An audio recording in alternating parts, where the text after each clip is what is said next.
اعوذ باللہ من الشیطان الرجیم، بسم اللہ الرحمن الرحیم، اللہم صلی علی محمد وآل محمد وعجل فرجهم عدد المرفوعات وامثلتها عفوا۔ قال المصنف رحمہ باب مرفوعات الاسماء المرفوعات سبعۃ۔ ٹھیک ہے، آج جو ہے وہ ہم جبکہ مضارف افعال کی بحث اور اس کے احکامات سے فارغ ہو گئے، تو اب جو ہے وہ ہم مرفوعات کی بحث جو ہے وہ شروع کر رہے ہیں، اور یہ بہت امپورٹنٹ بحث ہے۔ فاعل، نائب فاعل، مبتدا، خبر، اسم کانا، یہ ساری خبریں، یہ سارے بہت امپورٹنٹ بحثیں ہیں نحو کی۔ سمجھیے نحو کا اگر خلاصہ ہے ترکیب کے باب میں دنیا میں، یہ بہت آپ کو کام دینے والی چیزیں ہیں مرفوعات۔ ٹھیک ہے، تو یہ کتنی ہیں؟ تو کہہ رہے ہیں مصنف کہہ رہے ہیں کہ یہ مرفوعات جو ہے وہ 7 ہیں۔ کون کون سے؟ فاعل، دوسرے مفعول نہ کہیے گا بلکہ کیا، نائب فاعل کہیے اس کو، یا اگر کہنا ہے تو یہ کہیے وہ مفعول کہ جس کا فاعل ذکر نہ ہوا ہو۔ ٹھیک ہے، وہ مفعول کہ جس کا فاعل ذکر نہ ہوا ہو۔ والمبتدا، خبر بھی مرفوع ہوتا ہے، اسم کانا بھی مرفوع ہوتا ہے، ٹھیک ہے، خبر انہ بھی مرفوع ہوتا ہے، اور جو مرفوع کا تابع ہو، یعنی مرفوع کی جو صفت ہو، ٹھیک ہے، یا مرفوع کے اوپر کوئی چیز عطف ہوئی ہو، تو وہ بھی مرفوع ہی ہوا کرتی ہے۔ بہت آسان باتیں ہیں اور بہت مشکل نہیں ہے، آپ دیکھیے گا۔ اقول قد علمت مما مضى ان الاسم المعرب يقع في 3 مواقع۔ آپ اس سے پہلے اس بات کو جان چکے ہیں کہ جو اسم معرب ہوتا ہے نا، اس کے وہ 3 موقعوں پر جو ہے وارد ہوتا ہے، یعنی اس کی 3 حالتیں ہوتی ہیں: موقع الرفع اور موقع النصب اور موقع الخفض۔ ٹھیک ہے، کہ اس جو معرب ہوتا ہے یا تو مرفوع ہوگا، ٹھیک ہے، یا منصوب ہوگا، یا پھر جو کیا ہے مجرور ہوگا، اور انشاءاللہ اسم۔ ٹھیک ہے، وَلِكُلِّ وَاحِدٍ مِّنْ هَٰذِهِ الْمَوَاقِعِ عَوَامِلٌ تَقْتَضِي، اور ان میں سے ہر ایک مواقع کے، یعنی کوئی اسم مرفوع کیوں ہوگا، تو کہہ رہے کہ اس کا کوئی عامل ہوگا، یہ بھی اسم مرفوع۔ جیسے مثال آپ جو کہتے ہیں جاء زیدن، تو زیدن کو آپ نے مرفوع کیوں پڑھا؟ زیدن بھی کہہ سکتے تھے، زیدن بھی کہہ سکتے تھے، لیکن آپ نے نہیں کہا۔ اگر کوئی آپ کے سامنے کہہ دے جاء زیدن یا جاء زیدن، تو آپ فوراً کہیں کہ تم نحو سے واقف نہیں ہوئے، تم غلط بول رہے ہو۔ ٹھیک ہے، تو آپ جاء زیدن کیوں کہہ رہے ہیں؟ کہا کہ اس کا ایک عامل ہے کہ جو اس بات کا تقاضا کرتا ہے کہ اگر آپ بھائی پہلے فعل کا ذکر کر رہے ہیں تو فعل کے بعد آپ فاعل کا ذکر کیجئے، اور فاعل مرفوع ہوتا ہے، چنانچہ آپ کو جاء زیدن کہنا چاہیے انشاءاللہ، یا زیدن قائمن نہیں کہنا ہے آپ کو، زیدن قائمن کہنا چاہیے، چونکہ خبر مرفوع ہوا کرتی ہے۔ تو یہ ساری چیزیں ہیں کہ جو بہت امپورٹنٹ ہیں انشاءاللہ۔ وَلِكُلِّ وَاحِدٍ، ابھی ان میں سے ہر ایک کی، کون سے ہر ایک کی؟ یعنی اسم جب مرفوع ہوتا ہے تو کیوں ہوتا ہے؟ اسم بنا سبب کے مرفوع نہیں ہوگا۔ اس طریقے سے اسم جو منصوب ہوتا ہے وہ بھی بنا سبب نہیں ہوتا، اور مجرور ہوگا تو وہ بھی بنا سبب کے نہیں ہوگا۔ جی، وَلِكُلِّ وَاحِدٍ مِّنْ هَٰذِهِ الْمَوَاقِعِ، یہ مواقع مارے دو، یعنی آپ آگے لکھ سکتے ہیں سمجھنے کے لیے، وَلِكُلِّ وَاحِدٍ مِّنْ هَٰذِهِ الْمَوَاقِعِ الثَّلَاثَةِ، یہ جو تینوں مواقع ہیں، منصوب، مجرور اور مرفوع، ان سب کے کیا ہے؟ عوامل تقتضی، یہ ایک کوئی عامل ہوتا ہے جو اس بات کا تقاضا کرتا ہے، جو عامل سبب بنتا ہے کہ اس مرفوع ہو جائے، یا کبھی منصوب ہو جائے، یا پھر مجرور ہو جائے۔ ٹھیک ہے، سنیے گا۔ وقد شرع المؤلف یبین لک ذلک علی التفصیل، اب مصنف جو ہے وہ کیا ہے، آپ کو تفصیل سے یہی چیزیں بتانے لگے ہیں کہ کون سا عامل تقاضا کرتا ہے کہ اسم مرفوع ہو، کون سا عامل تقاضا کرتا ہے کہ اسم منصوب یا پھر مجرور ہو۔ وبدأ بذکر المرفوعات لأنها الاشرف، واضح انشاءاللہ۔ اب آپ کے ذہن میں یہ سوال ہوگا، چلیے ٹھیک ہے، حالانکہ وہ نہیں ہے، یہ کہ یہ سوال جو کہ فنی ہے، اس کو کہہ سکتے ہیں کہ جب رفع، نصب، جزم یا جر جب بھی آپ بولتے ہیں، تو آپ رفع کو کیوں وہ کرتے ہیں، مقدم کرتے ہیں نصب یا جر کے اوپر؟ تو اس کا جواب دے رہے ہیں کہ لأنه الاشرف، چونکہ ان کے میں جو تقدم ہے وہ تقدم شرفی ہے۔ ٹھیک ہے، اس کے اندر تھوڑا سا ایک طرح کی بلندی پائی جاتی ہے، وہ جو کیا ہے بلند ہوتا ہے باقی اس کے نسبت، اور انشاءاللہ تو یہ تقدم شرفی ہے، یعنی رفع اشرف ہے کس سے؟ اس سے منصوب اور جی۔ وقد ذکر ان الاسم یکون مرفوعا فی 7 مواضع، اب اس کی جہاں تک تفصیل کی بات ہے تو آپ نے مصنف کی عبارت میں ملاحظہ کیا، کیونکہ مصنف صاحب سے ذکر کیا کہ اسم جو ہے وہ مرفوع ہوتا ہے 7 جگہوں کے اوپر، اور انشاءاللہ وہ 7 جگہیں کون سی ہیں؟ اس وقت کہ جب اسم کیا ہو؟ فاعل ہو، اذا کان فاعلا، جب اسم فاعل ہو تو پھر کیا ہوتا ہے وہ مرفوع ہوتا ہے. وہ مثال ہو سنیے علی و محمد فی نحو قولک حضر علی و سافر محمد. بس انشاءاللہ ان دونوں مثال میں پہلے والے میں علی اور دوسرے والے میں محمد کیا آپ اعراب کریں گے؟ حضر فعل ماضی مبنی علی الفتح، علی فاعل مرفوع علامۃ رفعہ الضمہ علی آخرہ. ٹھیک اس طریقے سے سافرہ کا بھی یہی اعراب کریں گے. بس انشاءاللہ حضر فعل ماضی مبنی علی الفتح، مبنی علی الفتح، ہاں علی ہاں فاعل مرفوع فاعل مرفوع و علامۃ رفعہ الضمہ وعلامۃ رفعہ الضمہ ضمۃ الظاہرہ علی آخرہ. علی آخرہ. جی ٹھیک ہے. ہاں دوسری بات کہہ رہے کہ ان یکون نائبا عن الفاعل، یہاں پر شارح نے آپ کو وہ کر دیا تو وہ مفعول نہیں کہیے گا، المفعول الذی لم یسمى فاعلہ. ٹھیک ہے سنیے گا وهو الذی سماه المؤلف المفعول الذی لم یسمى فاعلہ. اسی نائب فاعل کو مصنف نے کیا کیا ہے ذکر کر دیا کس بات سے؟ وہ مفعول کہ جس کا نائب فاعل جس کا فاعل جو کیا ہو ذکر نہ ہو. ٹھیک ہے نحو الغصن والمتاع. ٹھیک ہے کیسے؟ غصن کہتے ہیں ڈالی کو، درخت کی جو ڈالیاں ہوتی ہیں اس کو کہتے ہیں. ہاں من قولک قطع الغصن، قطع الغصن یعنی ڈالیوں کو کاٹ دیا گیا. تو قطع کیا پڑھیں گے آپ؟ قطع فعل ماضی ہاں مبنی للمجہول. ٹھیک ہے اور الغصن کیا ہے؟ نائب فاعل، فاعل نائب فاعل مرفوع و علامۃ رفعہ الضمہ. یہاں پہ فاعل نہیں کہیں گے، نائب فاعل مرفوع اور ہاں اچھا نائب فاعل کو مرفوع کیوں کہنا ہے؟ چونکہ نائب فاعل مرفوع ہوتا ہے. اس طریقے سے فاعل مرفوع ہے نائب فاعل بھی مرفوع ہوتا ہے. یہی آپ کو بتانا چاہ رہے ہیں اس مثال میں گویا کہ وسرق المتاع. ٹھیک ہے سامان چوری ہو گیا یا چوری ہوا. ٹھیک ہے چوری کیا گیا. تو یہاں پر آپ کیا پڑھیں گے؟ سرقہ فعل ماضی مبنی للمجہول. ٹھیک ہے اور المتاع نائب فاعل مرفوع علامۃ رفعہ الضمہ. ٹھیک ہے اس طریقے سے مبتدا و خبر یہ بھی دیکھیں اب یہاں پہ صرف ایک نہیں کہہ رہے ہیں بلکہ دونوں کہہ رہے ہیں. مبتدا اور خبر دونوں کیا ہوتے ہیں؟ مرفوع ہوتے ہیں. نحو محمد مسافر و علی مجتہد. محل شاہد کیا ہے اس میں اس مثال میں؟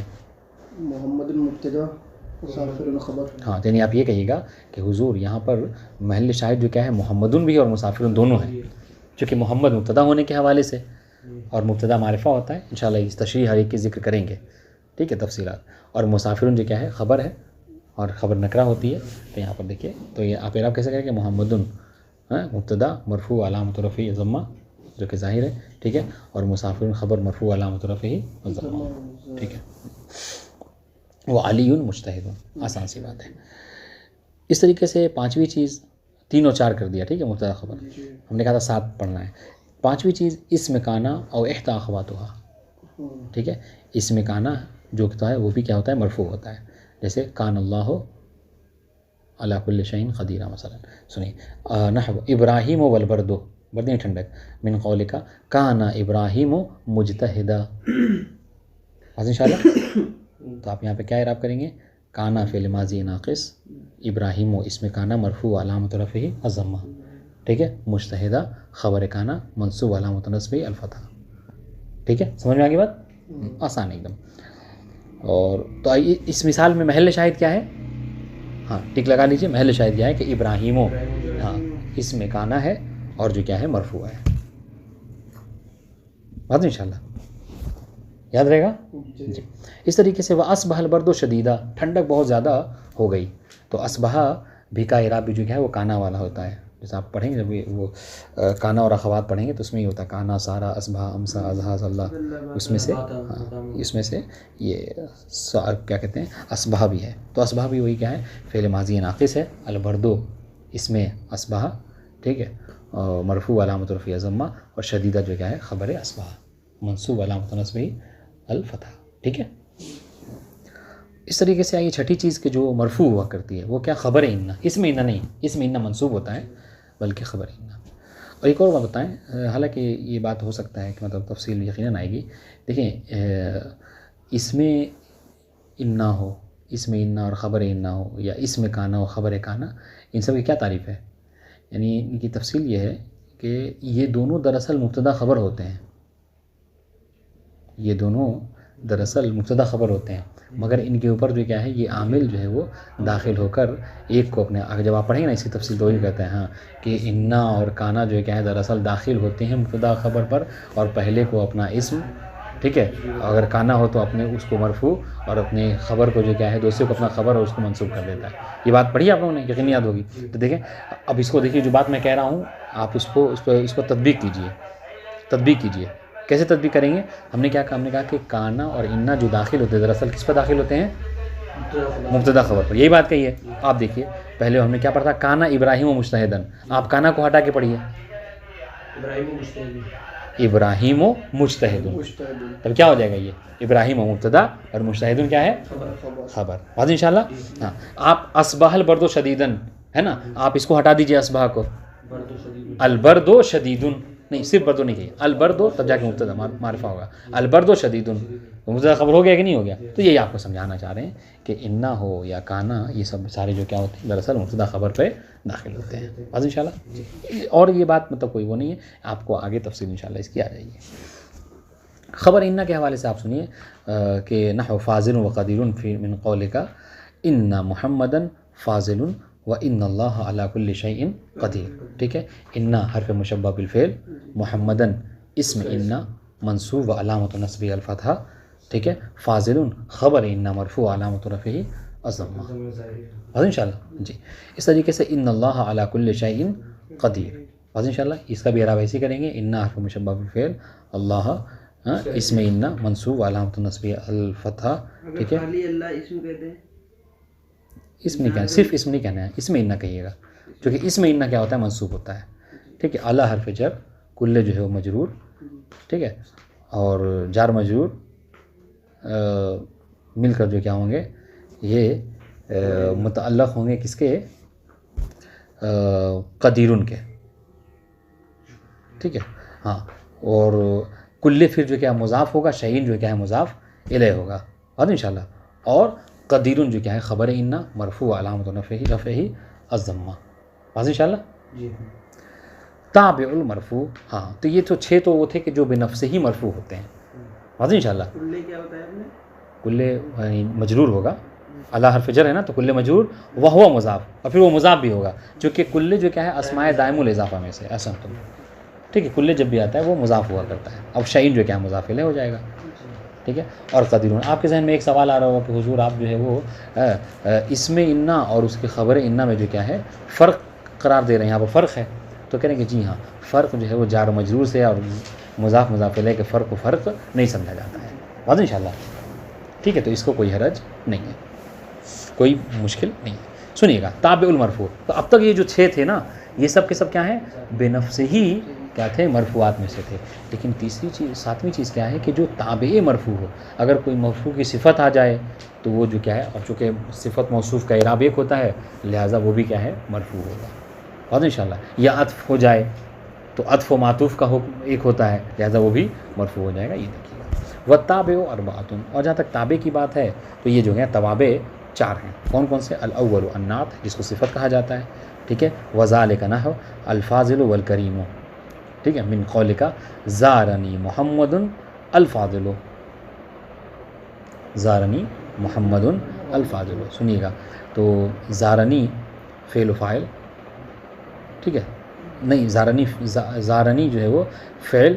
ٹھیک ہے، نون وقایا اور یا جو ہے مفعول بہ مقدم، اور محمدن جو کیا ہے فاعل مرفوع علامت رفعہ الضمہ. ٹھیک ہے، وہوا کیا ہو جائے گا؟ موصوف. ٹھیک ہے، الفاضل صفت ہے کس کی؟ محمد کی. ٹھیک ہے، اب یہاں پر آپ سے ایک سوال کرتے ہیں، اس کا جواب دینے کی کوشش کیجیے. وہ یہ کہ ہم نے ابھی آپ کو بتایا کہ صفت اور موصوف کا حکم جو کیا ہے ایک ہوتا ہے. ٹھیک ہے، تو آپ دیکھیے محمد النکرہ ہے اور الفاضل کیا ہے؟ معرفہ ہے. تو یہ کیسے ہو گیا؟ سوال سمجھ میں آیا؟ تو کیا جواب ہوگا اس کا؟ محمد کہہ رہا ہوں میں نکرہ ہے اور الفاضل الف لام معرفہ کا اس پہ وہ ہے.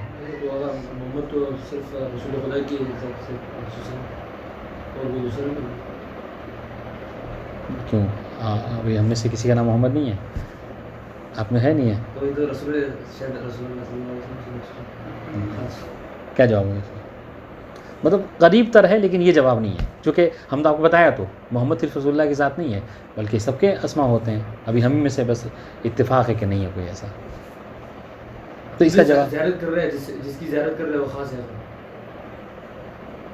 اے بھائی ہم نے معرفہ جب پڑھا تھا تو معرف میں کیا پڑھا تھا کہ معرف میں سے علم ہے کہ نہیں ہے، اور محمد کیا ہے، علم ہے، نام ہوتا ہے یہ، تو یہ کیا ہے، معرفہ ہے.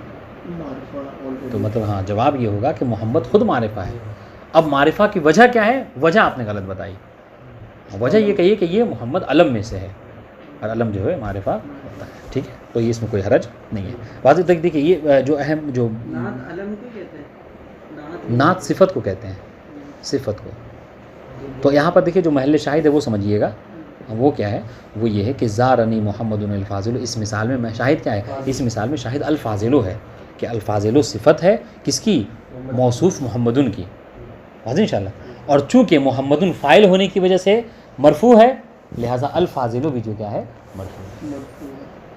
ٹھیک ہے، یہ محل شاہد. اس طریقے سے دوسری مثال جو ہے وہ وقابلنی رجل کریم. ٹھیک ہے، ہاں مطلب مجھ سے ملاقات ہوئی، میرے مقابلے میں آیا ہے نا، میرے سامنے آیا کہہ لیجیے، مقابلے میں نہیں، غلط کہنا غلط ہو جائے گا. کون، رجل کریم، ایسا مرد کہ جو سخی تھا، کریم تھا. تو محل شاہد اس میں کیا ہے، کریمن ہے.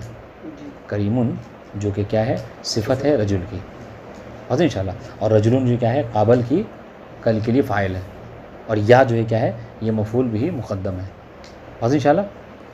تو قابلہ کا اعراب کیسے کریں گے ہم، قابلہ فعل ماضی مبنی علی الفتح، نون الوقایہ. ٹھیک ہے، یا کیا کہیں گے، یا جو ہے وہ ضمیر متصل، ٹھیک ہے، اور مبنی علی السکون فی محل نصب مفعول بہ. واضح، مفعول بہ مقدم بھی کہہ سکتے ہیں، زیادہ اچھا رہے گا چونکہ یہاں پر مقدم ہوا ہے فاعل کے اوپر. اور رجل فاعل مرفوع علامۃ رفعہ ضمہ. ٹھیک ہے، وہو موصوف، اور کریم صفت. ٹھیک ہے، مرفوع علامۃ نصبہ علامۃ رفعہ الضمہ. واضح انشاءاللہ. یہ والثانی العطف. بات ہماری چل رہی تھی کہ توابع کتنے ہیں، تو کہا کہ توابع 4 ہیں. پہلا تابع نعت یعنی صفت، دوسرا تابع کیا ہے، عطف ہے. ٹھیک ہے، اور عطف کی جو کیا ہے 2 صنف ہے، 2 قسم ہے. عطف کبھی عطف بیان ہوتا ہے، اور عطف کبھی عطف نسخ ہوا کرتا ہے. ٹھیک ہے، عطف بیان فمثال عطف البیان، یہ اب کیا بتایا جائے. بہرحال ہم اس کو مثال کو پلٹتے ہیں. ٹھیک ہے، علی آپ کہہ سکتے ہیں من قولک جاء امیر المؤمنین. ٹھیک ہے، علی. واضح انشاءاللہ. اور اس مثال پہ اگر تطبیق کرنا ہے، ابو حفص عمرو. واضح انشاءاللہ. تو آپ کو سمجھانے کے لیے کیا ہے کہ کہنے جو ہم نے پہلی مثال دی تھی کہ جو امیر المومنین ہے وہی کون ہے، علی علیہ الصلوۃ والسلام ہے کہ نہیں. اور یہاں پر بھی جو ابو حفص ہے وہی عمر ہے. ابو حفص نہیں، حفص کا باپ، تو اس کی بیٹی کا نام حفصہ تھا نا. واضح انشاءاللہ. ومثال عطف النسق خالد فی قولک تشارک محمد و خالد. ٹھیک ہے، کہ مطلب مشارکت کی کس نے، محمد نے اور خالد نے. تو آپ دیکھیں کہ یہ کیا ہوتا ہے، دونوں میں فرق کیا ہے. سنیے گا، عطف بیان اور عطف نسخ میں دیکھیں عطف دونوں ہیں، لیکن عطف بیان اور عطف نسخ میں فرق یہ ہے کہ عطف بیان میں ہوتا ہے کہ وہ گویا کہ آپ کو جو عطف بیان ہوا کرتا ہے وہ آپ کو توضیح دیتا ہے، تشریح کرتا ہے. ٹھیک ہے، کہ جس کو آپ اپنے معطوف کی. جب ہم نے کہا جاء ابو امیر المومنین، تو اگر آپ کے پاس نہیں واضح ہے آپ پر، ٹھیک ہے، تو ہم نے کیا کہا، علیون. ہو سکتا ہے کہ نام سے آپ اس کو جانتے ہوں، تو آپ نام سے وہ واضح ہو گیا. واضح انشاءاللہ. اسی لیے کہا جاتا ہے کہ عطف بیان میں جو عطف ہوگا اس کو چاہیے کہ وہ اپنے معطوف سے اجلا ہو. اجلا ہو یعنی کیا مطلب، نہیں اجلا یعنی زیادہ واضح تر ہو. آپ کو پتہ نہیں ہے کہ مثلا مثال کے طور پر حمام رسول کہاں پہ ہے. واضح انشاءاللہ.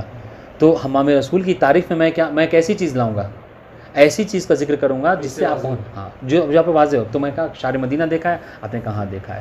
لیکن اگر ہم آپ کو کہیں کہ آپ قریۃ الغدیر آپ نے دیکھا نہیں دیکھا، تو آپ کہیں کہ بھیا ہم تو قریۃ الغدیر، جب ہم حمام رسول نے تو قریۃ الغدیر کہاں بول دی. واضح انشاءاللہ. جی تو اس لیے کہا جاتا ہے کہ عطف بیان میں عطف کو کیا ہونا چاہیے، اپنے معطوف سے زیادہ واضح ہو. اس لیے دیکھیے جب ابو حفص کہا تو ہو سکتا ہے کہ اس میں امکان تھا کہ نہیں واضح ہو، چونکہ ابو حفص کسی کی بھی کنیت ہو سکتی ہے تو کنیت ہے. لیکن جب عمر کہا ہے نا تو ان کی شخصیت سے کون نہیں واقف ہے کہ نہیں. جی تو یہی بات ہے واضح انشاءاللہ. تو یہ دیکھیے اب لیکن عطف نسخ میں کیا ہوتا ہے کہ عطف نسخ میں دو الگ الگ لوگ ہوتے ہیں واضح انشاءاللہ. اور یہاں پر واو کا استعمال ہوتا ہے. اور ایک جو بنیادی فرق ہے جو مطلب اصطلاح میں لکھا جاتا ہے، یہ تو میں نے آپ کو سمجھانے کے لیے کہا، جو اصطلاح میں لکھا جاتا ہے عطف بیان اور عطف نسخ میں، وہ بنیادی فرق یہ ہوتا ہے کہ سنیے گا کہ نہیں عفواً یہ اس میں نہیں، بلکہ نعت اور عطف بیان میں جو فرق کیا جاتا ہے وہ یہ ہے کہ نعت جو ہے وہ جامد بھی ہو سکتا ہے، مشتق بھی ہو سکتا ہے، جبکہ عطف بیان ہمیشہ جو کیا ہوتا ہے جامد ہوا ہوتا ہے.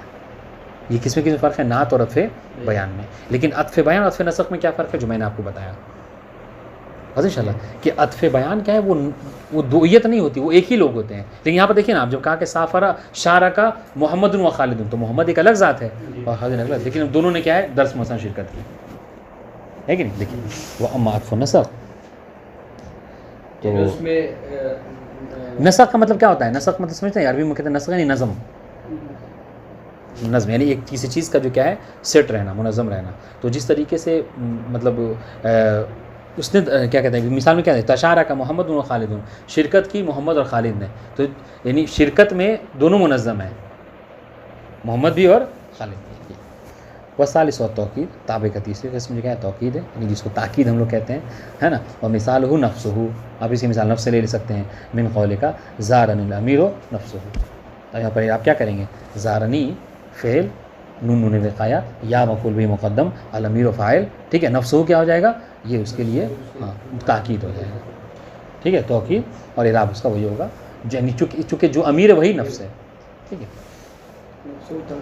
ہاں. والرابع چوتھی کی جو میں نے کہا بدل وہ توابع چار ہیں، چوتھی الرابع بدل وہ مثال ہو اخو کا، ٹھیک ہے. من قول کا حضر علی اخو کا، جو علی ہے وہی آپ تمہارا بھائی ہے واضح انشاءاللہ. تو اب آپ کیا کریں گے، حضر فعل علی، حضر فعل ماضی مبنی الفتح، علی فاعل مرفوع علامۃ رفعہ الضمہ، اخو ٹھیک ہے کیا کریں گے فاعل، اخو کیا ہے بدل مرفوع و علامۃ رفعہ ٹھیک ہے چونکہ اسماء خمسہ میں سے ہے واضح انشاءاللہ. وہ مضاف اور کاف ضمیر متصل مبنی علی الفتح فی محل جر کیا ہے مضاف الیہ واضح انشاءاللہ. یہ محل شاہد سمجھ میں آ گیا. اخو کا میں اخو کا کیا ہے بدل ہے علی کا، لہٰذا اس کو بھی وَإِذَا اجْتَمَعَتْ هَٰذِهِ التَّوَابِعُ كُلُّهَا أَوْ بَعْضُهَا فِي كَلَامٍ قَدَّمْتَ النَّعْتَ ثُمَّ عَطْفَ الْبَيَانِ ثُمَّ التَّوْكِيدَ ثُمَّ الْبَدَلَ. دیکھیے ہم نے جو مطلب آپ کو چار وہ بتایا، کہہ رہے کہ اگر کسی کلام میں یہ چاروں جمع ہو جائیں، نعت بھی ہو، عطف بیان بھی ہو، توقید بھی ہو، بدل بھی ہو، تو ایک بات دھیان رہے کہ ترتیب کے لحاظ سے ان سب کو آپ کو رکھنا ہوگا. یعنی پہلے نعت کو مقدم کیجئے، پھر جو ہے کیا ہے عطف بیان کو، پھر تاکید کو، پھر بدل کو رکھیے، چونکہ ان دونوں میں تقدم بہرحال پایا جاتا ہے. ہاں ثم عطف نسخ آخر بالآخر. تقول جاء الرجل الکریم علی نفسه صدیقہ کا واخوہ، ٹھیک ہے. جاء فعل ماضی مبنی علی الفتح، الرجل فاعل مرفوع علامۃ رفعہ الضمہ، الکریم نعت صفت، ٹھیک ہے رجلوں کی. علیکم السلام ورحمۃ اللہ. علی یہ کیا ہو جائے گا، یہ اس کے لیے عطف بیان ہو جائے گا، ٹھیک ہے. ہاں اور نفس ہو تاکید، ٹھیک ہے. صدیقوں کا ہاں یہ جو کیا ہے بدل، واو حرف عطف، اور اخو اس کے لیے کیا ہو جائے گا، وہ کیا کہتے ہیں معطوف یا عطف ہو جائے گا اس کے اوپر، صدیقوں کا کے اوپر بات انشاءاللہ. اب یہ ایک تدریب ہے، تدریب علی الاعراب، سمجھ رہے ہیں کہ آپ مطلب اعراب کیسے کریں گے، ترکیب کیسے کریں گے. آپ اس کو جو ہے وہ کل کوشش کیجیے گا کہ بنا دیکھے ہوئے اس کو جو ہے وہ اپنی کاپی میں لکھیے، پھر انشاءاللہ اس کو حل کریں گے. کیا کہہ رہے ہیں اعرب الامثلۃ الاتیہ، اس یہ جو تین مثالیں ہیں، مطلب آپ کتاب میں اس کا جواب چونکہ نیچے لکھا ہوا ہے جواب میں الجواب، تو اس کو بنا خود سے کوشش کیجیے کہ آپ خود سے اس کو جواب لکھ لیں، ہے نا. پھر اس کو کل دیکھیں گے. کیا ہے ابراہیم و مخلص، ٹھیک ہے ابراہیم مخلص ہے. وَكَانَ رَبُّكَ قَدِيرًا إِنَّ اللَّهَ سَمِيعُ الدُّعَاء. کوشش کیجیے کہ جواب نہ دیکھیں اور ایسے ہی لکھیں کاپی پہ. اگر سمجھ میں آیا تو وہ اچھی بات ہے، ورنہ پھر جو مدد کے لیے جواب دیکھ لیجیے گا. والسلام علیکم ورحمۃ اللہ وبرکاتہ.